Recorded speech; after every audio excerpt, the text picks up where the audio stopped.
Hello అండి అందరికీ.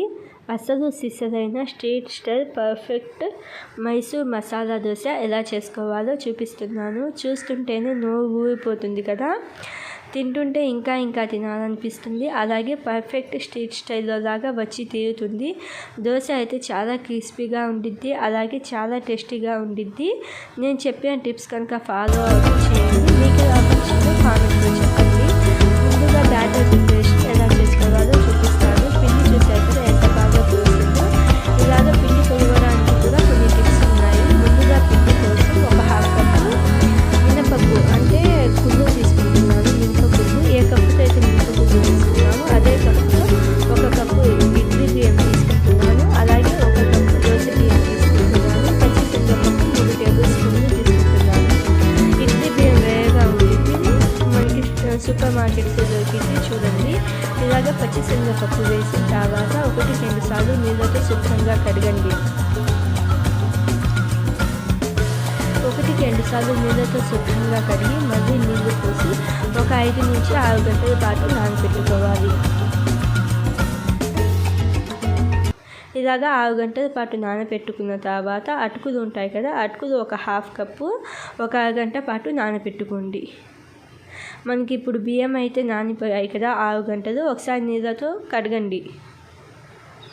ఒకసారి నీళ్ళతో కడిగి ఇలాగ నానబెట్టుకున్న బియ్యం అలాగే పచ్చిశనగపప్పు వీటన్నిటిని మిక్సీ జార్లోకి వేసుకొని మనం అటుకులు నానబెట్టుకున్నాం కదా, నానబెట్టుకున్న అటుకులు అదే వాటర్తో సహా వేసేయండి. వాటర్తో సహా వేసి కొంచెం ఎక్కువసేపు గ్రైండ్ చేయండి. అంటే మామూలుగా కంటే కూడా ఎక్కువసేపు గ్రైండ్ చేస్తే మనకి పిండి అనేది బాగా పులిసిద్ది. ఇలాగా బాగా గ్రైండ్ చేసిన తర్వాత చేతితో ఒక 4-5 నిమిషాల పాటు ఇలాగ పిండిని బాగా కలపండి. చేతితో పిండిని బాగా ఇలాగ కలపడం వలన పిండి అనేది బాగా ఫెర్మెంట్ అవుతుంది. ఇలాగ చేతితో బాగా కలిపిన తర్వాత ఒక 10-12 గంటల పాటు పక్కన పెట్టేసేయండి. నెక్స్ట్ డే మార్నింగ్కి నేను ఆలు మసాలా కోసం ఒక ప్యాన్లో 2 స్పూన్ల ఆయిల్ వేసుకొని పచ్చిశనగపప్పు 1 స్పూన్, మినపగుళ్ళు 1 స్పూన్, జీలకర్ర 1/2 స్పూన్, ఆవాలు 1/2 స్పూన్,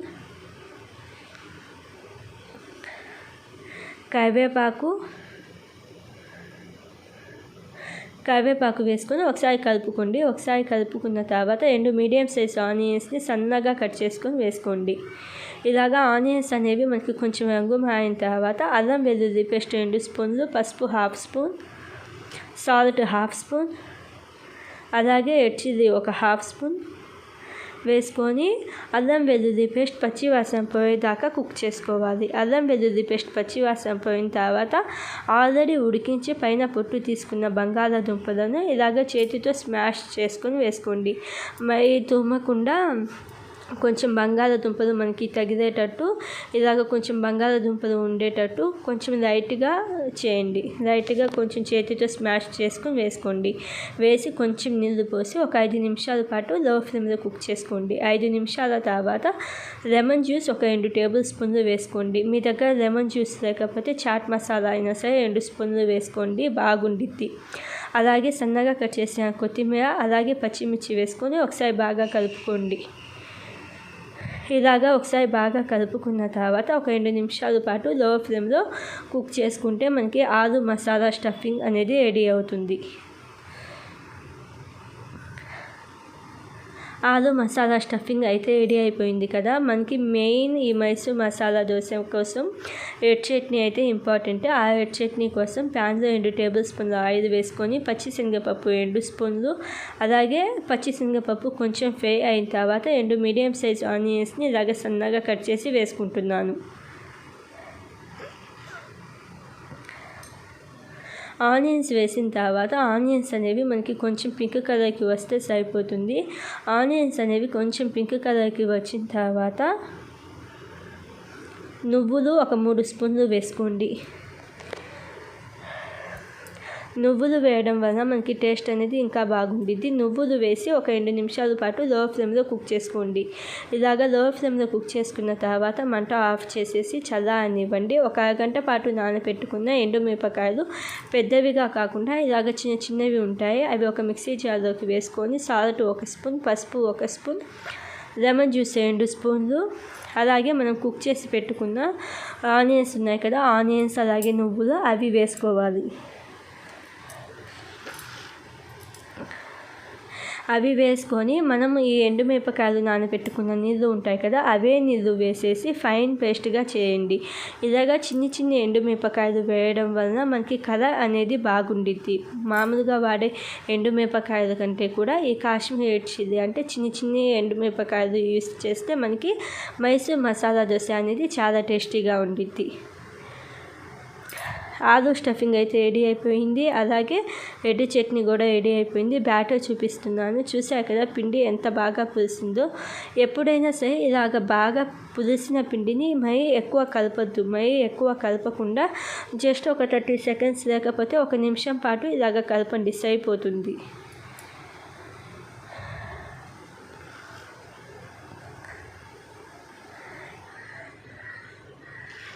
నేనైతే 2 డేస్కి వచ్చింది నాకు పిండి, అందుకని నేను కొంచెం పిండి తీసుకుంటున్నాను. ఇలాగ కొంచెం పిండి తీసుకొని, లేకపోతే అదే పిండిలో మీ టేస్ట్కి తగినంత సాల్ట్ వేసుకొని దోశ పిండి కన్సిస్టెన్సీ వచ్చేలాగా ఇలాగ కలుపుకోండి.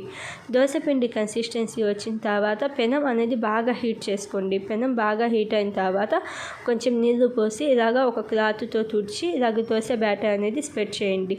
మరీ పలచగా కాకుండా కొంచెం థిక్గా ఉండేటట్టు దోశ బ్యాటర్ అనేది స్ప్రెడ్ చేసేసి దాని మీద మనం రెడీ చేసుకున్న రెడ్ కలర్ పేస్ట్ ఉంది కదా, రెడ్ చట్నీ, ఆ రెడ్ చట్నీ మొత్తం స్ప్రెడ్ చేసేసి నెయ్యి వేయండి. నెయ్యి మాత్రం అసలు స్కిప్ చేయొద్దు. నెయ్యి వేసేసి అలాగే మనం రెడీ చేసుకున్న ఆలూ స్టఫింగ్ వేసి అంచులకి కూడా ఆయిల్ వేయకుండా ఈ బటర్ వేయండి అంచులకి. అలాగే మధ్యలో ఇలాగా బటర్ వేయడం వలన మనకి మైసూర్ మసాలా దోశ అనేది చాలా టేస్టీగా ఉండిద్ది.